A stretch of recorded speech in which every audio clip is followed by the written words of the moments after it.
In this video, I'll show you how to create a chat invite link using a Telegram bot.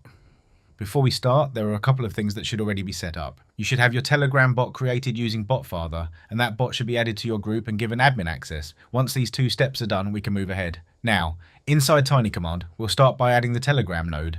Double-click on the canvas to open the search modal, search for Telegram, and select the option to create a chat invite link. Once the node is added, double-click on it to configure.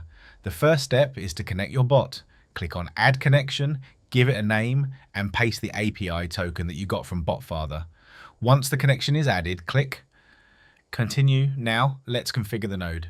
The first field is the chat ID. To get the chat ID, go to your Telegram group and look at its URL. The numbers at the end of the URL represent the chat ID. Copy those numbers and paste them here.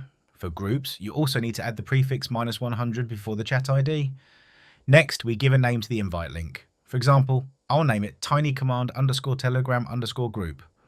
After that, you can set an expiry date and time for the link. This means the invite link will only be valid until that time. Then we have the member limit, which defines how many users can join using this link. The last option is create join request. If you enable this, every time someone tries to join using the link, you'll get a request that you can approve or reject. For now, I'll keep this set to no. Once everything is configured, click on Save and Test. After the test runs, you'll see the output where the invite link is generated along with its details. You can copy this link and share it with others. When someone uses the link, they'll either join directly or send a join request depending on your settings. And that's how you create a Telegram chat invite link. And honestly, all it takes is a tiny command.